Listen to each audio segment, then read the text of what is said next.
It's Tuesday, November the 29th, 2016, and this is your Barbados Today morning news update.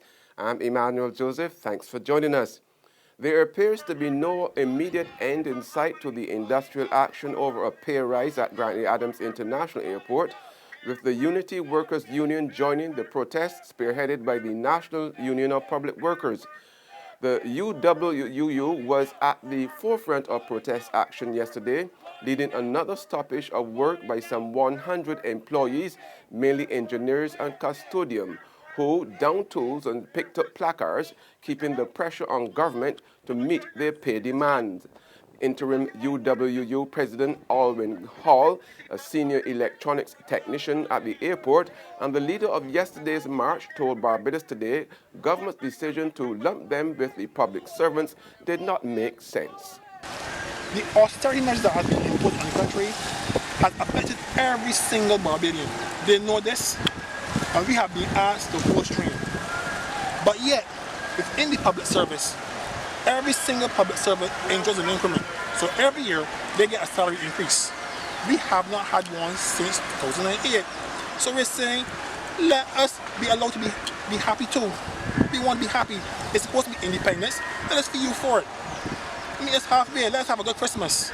So we are asking them to come at the table and to negotiate again. Outspoken Combermere School senior teacher Reverend Charles Morris has given the school's principal Vere Paris a failing grade for his handling of the ongoing environmental woes plaguing the secondary school at Waterford in St. Michael. In a candid interview with Barbados Today, Morris rubbished Paris's notion of sabotage being at the heart of the latest flare-up that has resulted in the closure of the school for the past 2 weeks. The principal is constantly moving from one level of stupidity to the other. And his actions can only be classified as stupidity of the highest order. That's what I'm saying. If there is sabotage, why has he not called the police? Why has the principal not called the police? He should go and call the police and say this is sabotage. But the principal is trying to divert responsibility for everything that goes on at Combermere. And to me, the biggest sabotage at Combermere is not even. In fact, I see that Combermere has been sabotaged since 2000 or 2005 when it is. Understand? And you're a parasite for it, and you can put it 2 hours, and a parasite is one causing sabotage at Combermere. And retired school principal Jeff Broomes has been paying tribute to his late colleague Matthew Farley, who passed away at the weekend. Broomes said he had developed a close friendship with Farley, which dated back 25 years. He told Barbados Today that so close was the relationship that they saw each other as more than just professional colleagues. Therefore, he said, Farley's death was painful. And Prime Minister Fidel Stewart yesterday signed the Book of Condolences at the Cuban Embassy in honor of the memory of the revolutionary Cuban leader Fidel Castro, who died last Friday. The condolence book was opened yesterday afternoon and will remain open until Sunday. Barbadians may visit the embassy at number 13 Edge Hill Heights, St. Thomas, between 9 a.m. and 6 p.m. to sign the book. In sports now, Manchester United's manager Jose Mourinho has been charged by the Football Association for kicking a bottle in frustration during the 1-1 draw against West Ham at Old Trafford on Sunday.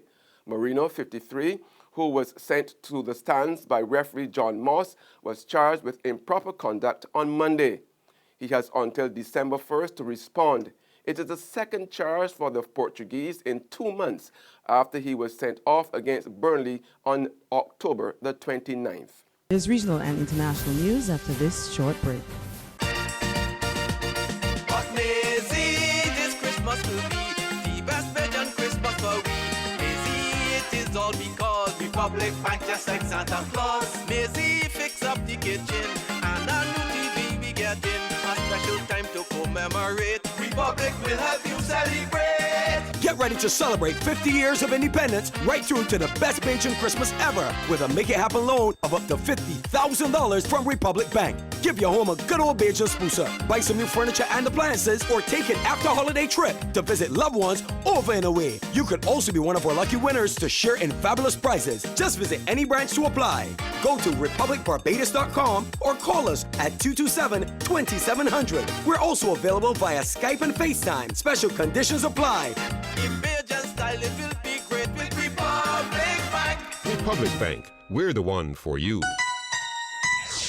Read all about it, read all about it. Get your paper, only $2.25. Let's get your paper. You again with that stale news from yesterday.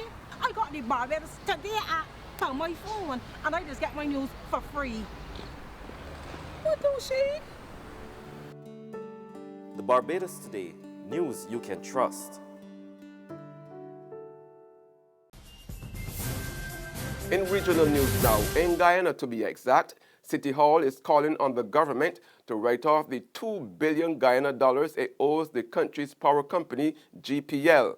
But Minister of State Joseph Harmon is telling City Hall to work out its own salvation with the power company. Royden James reports. City Hall has managed to rake up an almost $2 billion debt at the Guyana Power and Light Company, GPL. And the city is already in deep financial troubles, as Deputy Mayor Sherrod Duncan explained on Wednesday. Duncan said because of the city's indebtedness, they are begging the government to write off that almost $2 billion debt with the power company. If we owe $1.8 billion to GPL, that's a huge sum. And so one of the things I had advocated as against a bailout, maybe we should ask government to write that off for us and free up our hands to manage some other debts that we owe in terms of moving the city council forward.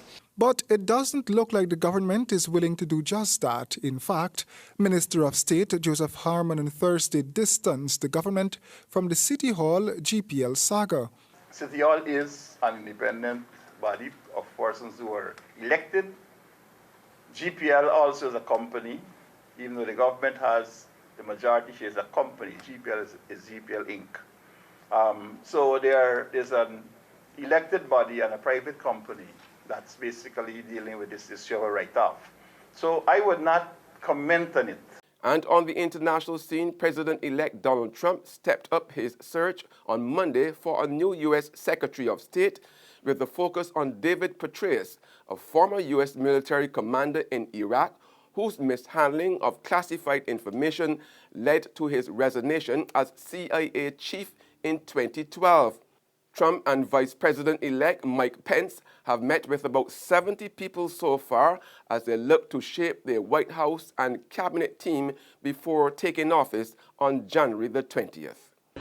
David Petraeus enters Trump Tower in Manhattan for meetings with President-elect Donald Trump. Trump often praised Petraeus on the campaign trail, saying it was the nation's loss that the four-star general stepped down from leading the CIA after admitting he shared classified information with his mistress, Paula Broadwell. He can turn water. One source from the transition team told Reuters that Trump, quote, sees Petraeus as a good man who made a mistake. Once the top U.S. military commander in Iraq and Afghanistan, Petraeus was sentenced to 2 years probation and fined $100,000 last year for the unauthorized removal and retention of classified information. Petraeus has been mentioned as a possible Secretary of State or Secretary of Defense. Petraeus said he spent about an hour with the president-elect. Very good conversation, and we'll see where it goes from here. Petraeus has plenty of competition. Trump is also holding talks with Mitt Romney Tuesday, the second recent meeting with the 2012 Republican presidential nominee. Former New York City Mayor Rudolph Giuliani, who played a key role in the campaign, is also reportedly in the mix. That's news and sports, but for the very latest, visit our website at www.barbadostoday.bb. Also subscribe to our e-paper email updates and like us on Facebook. We are also on Izumi Media in bus terminals, our screenplay at supermarkets and gas stations near you, as well as Channel 99 on Flow TV and Mix 96.9 FM. I'm Emmanuel Joseph. Have a fantastic day.